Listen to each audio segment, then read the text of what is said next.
Salam jumpa lagi dengan Berita Teater. Masih di Solo, masih di Surakarta.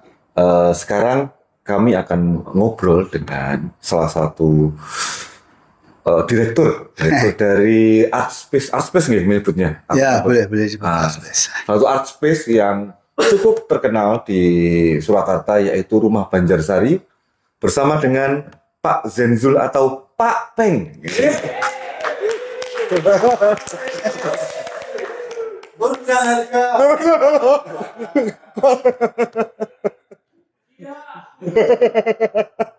Oke, sehat Pak? Sehat, alhamdulillah, puji Tuhan. Nah, Rumah Banjarsari lagi sibuk apa ini? Ini banyak sekali, kebetulan kemarin hari tari dunia. Oh iya.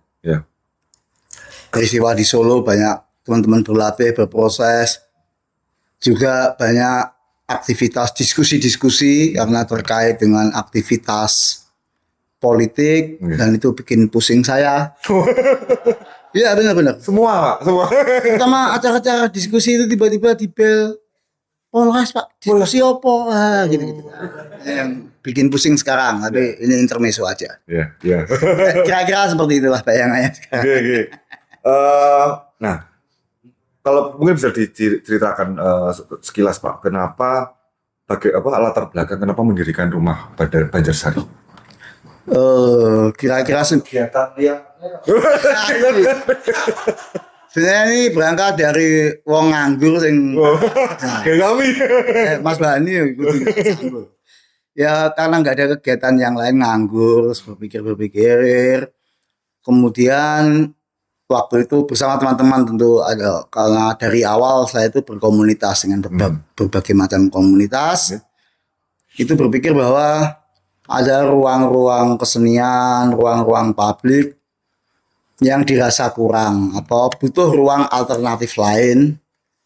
Nah, maka kami saat dipercaya mengelola sebuah rumah peninggalan era Mangkunegoro 7 itu dikonsep menjadi ruang publik sekaligus ruang kesenian, bisa disebut art space, bisa disebut ruang kebudayaan atau kantong kebudayaan.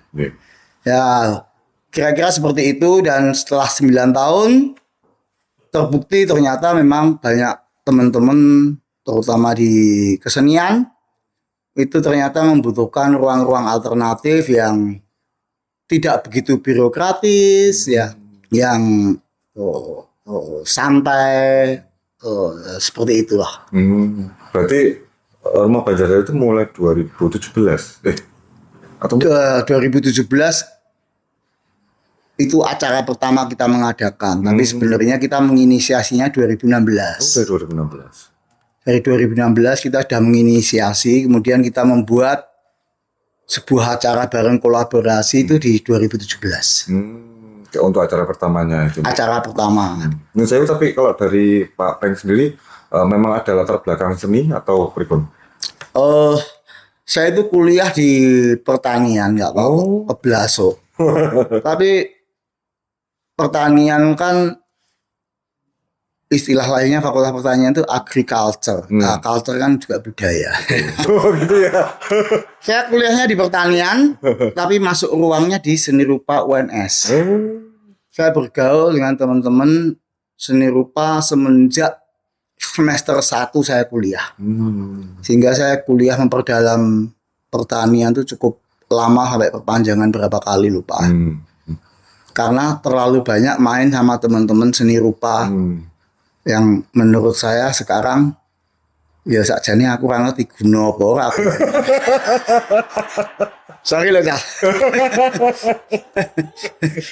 Ya sing marai tadi dadi keblasuk. Iya.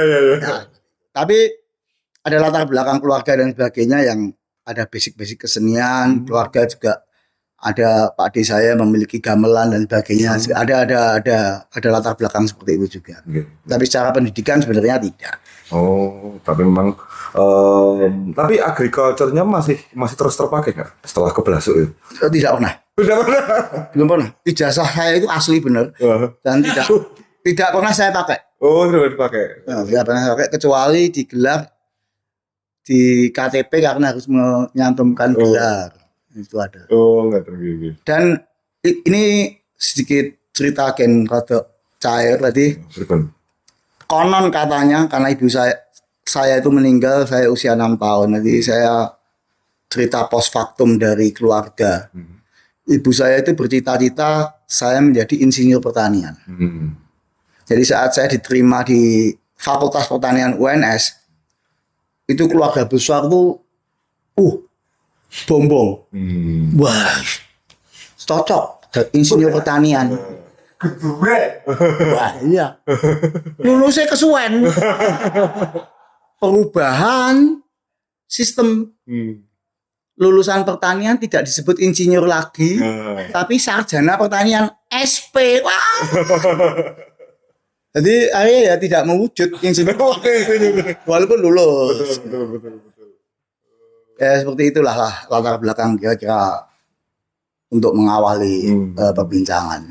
Nah, awal kali Rumah Banjarsari itu digelar itu memang waktu itu proyeksinya memang pengen fasilitasi seni apa aja?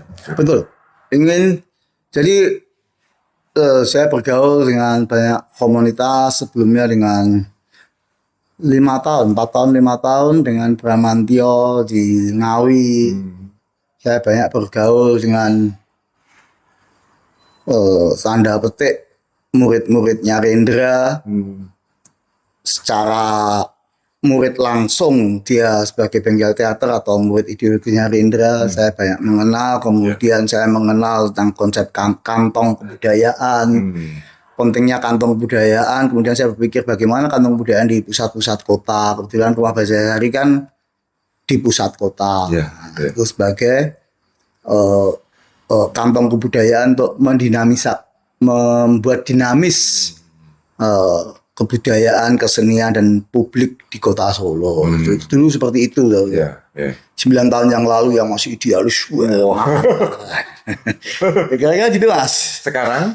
Ya sekarang ya tetap dijalani dengan boyok sing rada. Tapi untuk Rumah Banjarsari sendiri sebenarnya terbuka untuk berbagai macam kesenian atau tertentu aja? Oh, terbuka. Karena ruang biasanya kantong kebudayaan dan ruang publik. Ruang publik yang kita konstruksi, kita bikin, bukan ruang publik yang dibikin oleh struktur kekuasaan atau struktur birokrasi. Kan ada ruang publik yang seperti itu. Di zaman Mangkunegoro bikin ruang publik misalnya Taman Balikambang di Solo sebagai ruang publik, kemudian taman dan sebagainya. Tapi ini memang ada rumah seorang sahabat teman yang dihibahkan secara fungsinya, kemudian saya mengajukan ini sebagai ruang publik. Publik boleh mengakses untuk kegiatan apa saja, terutama kebudayaan dan kesenian. Di mana saya mempunyai jaringan yang ya cukup, boleh dikatakan cukup kuat di wilayah itu, minimal di Solo.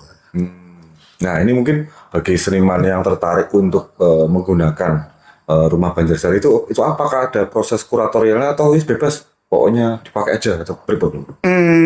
Sebenarnya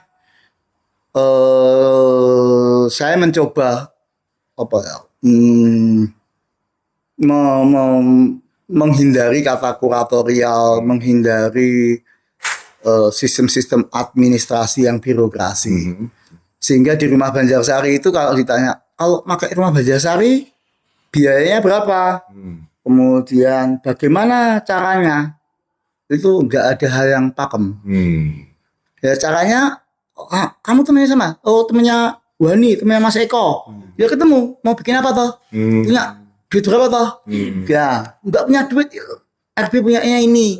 Nah kayak seperti itu. Kalau enggak punya duit, kalau saya tahu, oh Anda dapat dana Indonesia, nah ya aku disumbang lah.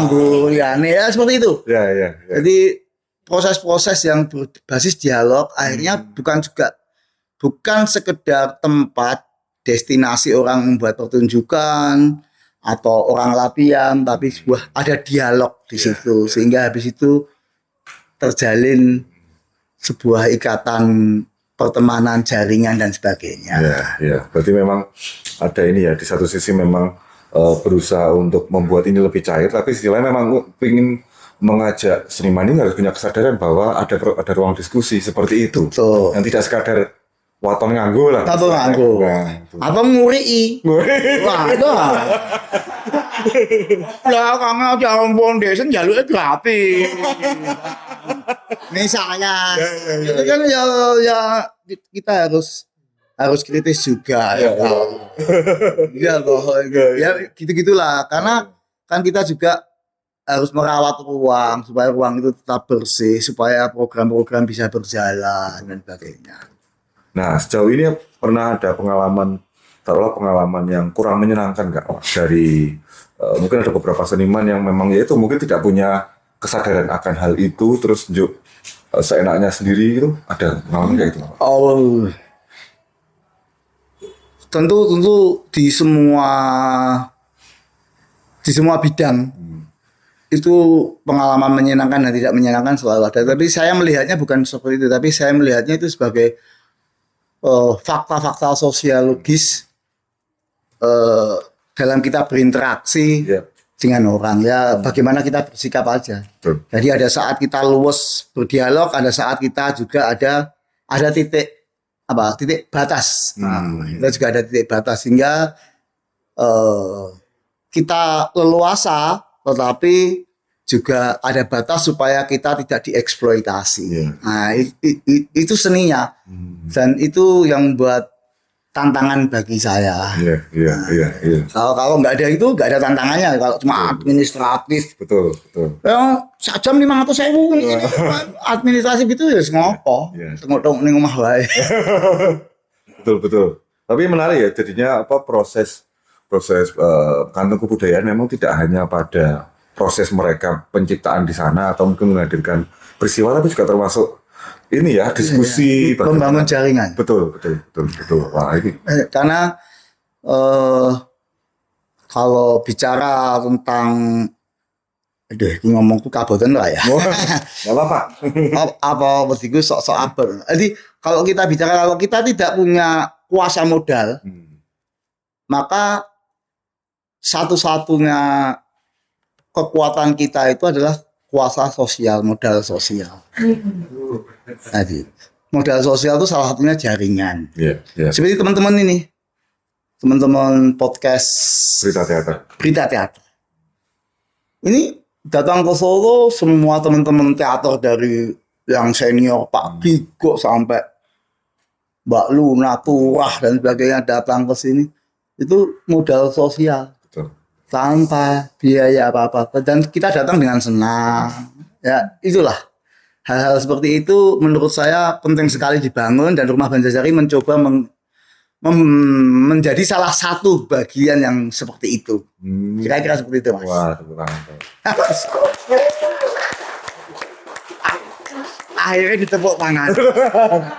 Wah, ini kayaknya bisa di kapan-kapan ini ya, Berita Teater syuting di Banjarsari. Boleh.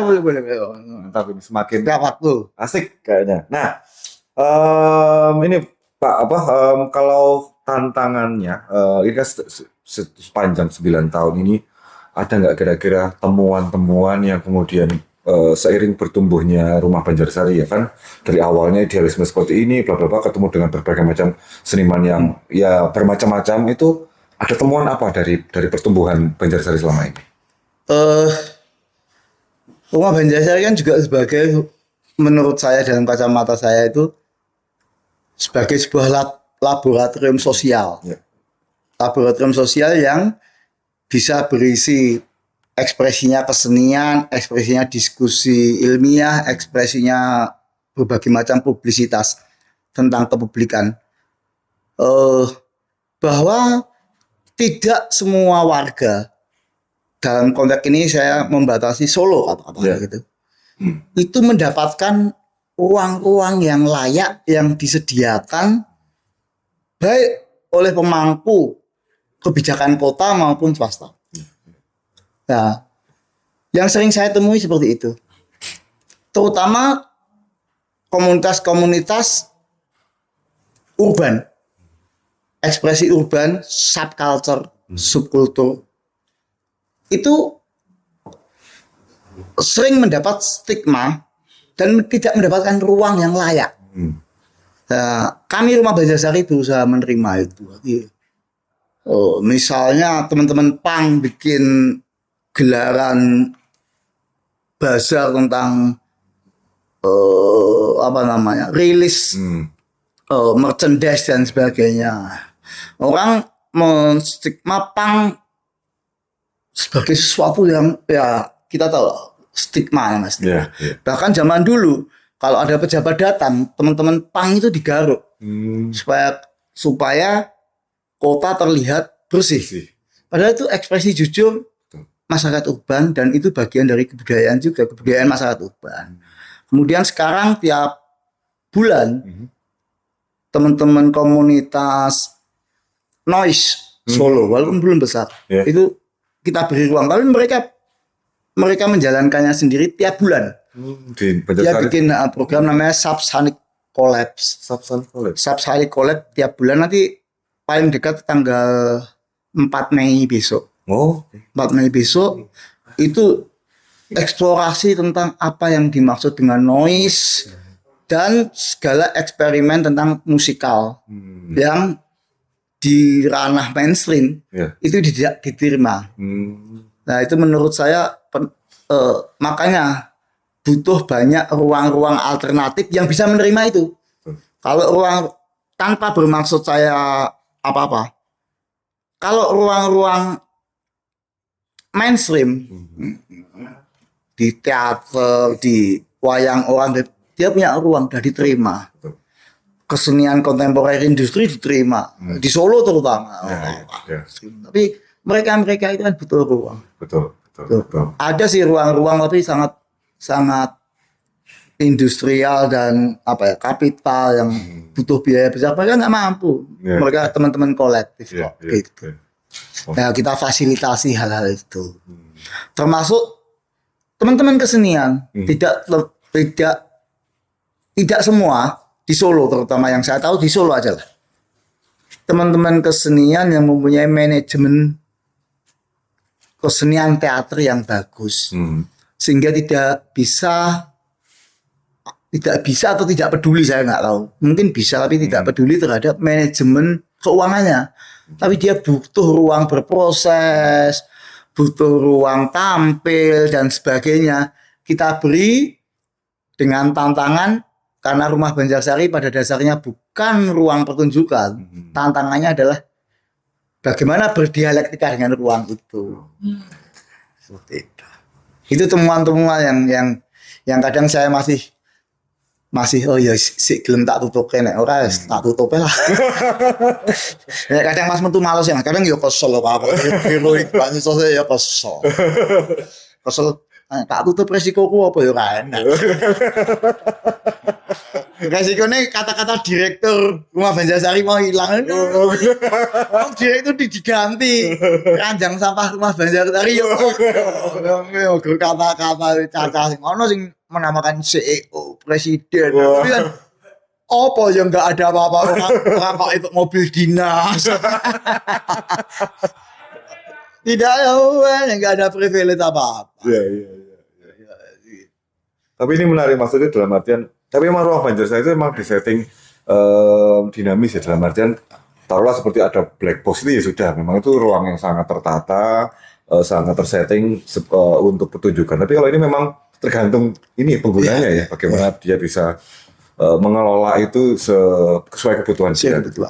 Oh, menarik banget. Makanya saya tertarik justru dengan aktor-aktor atau pelaku-pelaku teater yang atau boleh saya katakan senior ya, atau bukan senior tapi apa ya?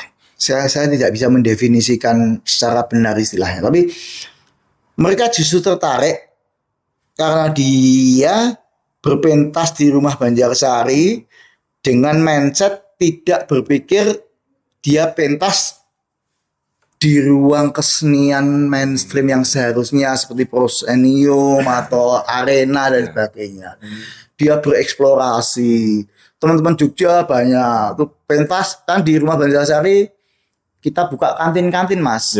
Itu sebagai upaya saya dapat ilmu itu dari teman-teman sesepuh Taman Budaya eranya Pak Muktijono dulu itu, bahwa yang pertama harus diciptakan itu adalah warung. Ada warung, ada orang ngumpul, ada perbincangan, di situ kebudayaan muncul. Jadi warung dan kebudayaan itu sebuah relasi yang kuat. Makanya saya pertama di rumah Banjarsari saya buat wedangan kecil. Kami sendiri, saya, istri saya dulu, teman-teman deket yang ladeni ke wedang, ngopo. Tapi di situ orang ngumpul, medang, ngobrol, ide berkembang, mengalir seperti itu. Lebih organik ya ini. Itu organik lah. Pernah ada teman-teman pentas, bisa dikatakan teater monolog gitu sebenarnya. Dia pentasnya di ruang-ruang kantin itu. Dia minta di situ, minta izin. Sehingga pelayan-pelayan kantinnya itu sebagai semacam peran figuran. Itu bagi saya menarik. Kemudian ada Dodi Ian Masfa, Surabaya ya, betul Mas ya? Teater apa loh, saya lupa juga. Surabaya itu. Itu dia membawa monolog di rumah Banjarsari dengan caranya dia cuma nggak mau lampu, dia bawa senter sendiri. Seperti itu. Kemudian teater Lubur. Mas Dindo, ya Pak Dindo dia begitu. Dia tidak membawa konsep dari awal seperti apa harus pertunjukannya, tapi dia merespon ruang itu. Hal-hal itu, saya tuh kadang-kadang deg-degan, kecepatan di jantungan. Tapi maksud saya excited. Sangat tertarik dengan hal-hal seperti itu. Meskipun ada yang tetap mencoba di teater di rumah Banjarsari mencoba dibuat black box dengan ditutup itu. Ya nggak apa-apa, itu pilihan. Tapi buat saya itu kurang menarik. Kalau mau di black box ya di black box beneran. Iya beneran aja. Justru dengan seapa adanya itu dikerjakan. Di situ ada terobosan-terobosan baru. Ya, asik. Nah, mungkin terakhir ini Pak, menyikapi sekarang kan sebenarnya udah di satu sisi ada yang berusaha untuk terus menghadirkan ruang-ruang kesenian. Mungkin di Solo kami juga nggak tahu apakah ada ruang lain selain Banjarsari yang juga masuk hitungannya itu independen di luar dari pemerintah gitu. Tapi sisi lain juga sekarang mungkin perkembangan seni pertunjukan sendiri ya khususnya itu kan memang juga sudah tampaknya sudah mulai agak menurun gitu ya. Ketertarikannya mungkin lebih pada digital. Nah, mungkin ada statement nggak Pak menyikapi fenomena seperti itu? Balenan Mas. Makanya gini, ada satu sisi memang ada kebutuhan banget akan ruang-ruang seperti itu. Tapi sisi lain juga ada para seniman yang sebenarnya sudah tidak lagi membutuhkan. Ada ruang-ruang digital, ruang-ruang digital. Oke, ya. Sorry rotok lambat, tapi aku saya paham. Aku harus paham pertanyaannya dan jawabanku bener. Nah, orang kok ngawur. Saya juga ngawur. Jadi waton. Ruang-ruang digital saya menganggap penting. Kami juga memakainya. Kami punya channel Instagram, punya channel YouTube. Kita punya program-program bersama Mas Hanin Dawan, membuat program-program drama mini seri film berbasis komunitas. Itu kan digital semua ruang-ruang publik. Itu terjadi terutama pada saat pandemi. Di mana kita banyak keterbatasan. Betul. Satu itu. Tapi statement saya, kalau ditanya statement saya, bahwa tetap dibutuhkan interaksi panca indera. Jadi ruang digital itu kelemahannya kita tidak berinteraksi panca indera. Saya ngobrol dengan teman saya pakai WA atau pakai aplikasi yang lain, dia pakai emoticon ngakak, saya tidak yakin dia sedang ketawa. Itu masalahnya. Ada problem yang hiperrealitas. Realitasnya tidak realitas. Kita di sini ngobrol guyu wae, goblok wae. Ning kono kadang-kadang sedih aku. Ya kayak gimana kita. Itu kan hiperreal. Makanya saya tuh nggak begitu suka dengan grup-grup WA yang sangat random tuh nggak suka. Atau grup WA yang fokus saya masih ikut. Ya, Kan karena random gitu. Tiap pagi harus selamat pagi teman-teman, selamat pagi. Baleri SD baru ono sing ngirim apa jenis tausiah. Itu kan membosankan. Itu ruang digital tuh apapun ruang digital itu hiperrealitas. Manusia masih membutuhkan panca indera realitas ya. Ada bahasa tubuh itu yang nggak bisa disentuh di ruang-ruang digital. Tapi ruang digital jadi lebih ke apa ya? Bukan sublim. Saling mendukung. Nah, bahwa ruang digital bisa mendukung, tetapi ruang digital itu suatu saat harus hadir di ruang panca indera. Tadi, saya mencium aroma tubuhmu sambil berhisap marijuana. Kata Rendra, itu menyukai. Misalnya itu panca indera. Iya, iya kan gitu. Iya. Ya seperti itu. Itu tanpa panca indera nggak bisa. Melalui WA dihapus ya ini. Love, ngirim love enggak. Pasangan liar dihapus. Pertemuan seperti ini penting sekali. Ini sebenarnya podcast digital. Tapi di forum ini saya bertemu langsung. Nah, seperti ini. Ada panca inderanya. Enggak bisa manusia dihilangkan panca inderanya gimana? Klotoki kulitnya. Itu pendapat saya, Pak. Iya. Kalau aku kan apa toh. Saya nanya juga ngawur. Soalnya Mas Bani sing meling kudu ngawur lho kowe. Ya. Matur nuwun Pak Peng. Sharingnya menarik banget karena ternyata art space itu bukan sekadar fasilitas ya, tapi memang itu menghadirkan realitas dan juga menghadirkan ruang diskusi yang mana itu melampaui birokrasi. Betul. Terima kasih, sukses terus dengan rumah sharingnya Pak Peng. Matur nuwun sudah berbagi ilmunya. Ya. Kita ketemu lagi di episode selanjutnya. Salam budaya. Terima kasih.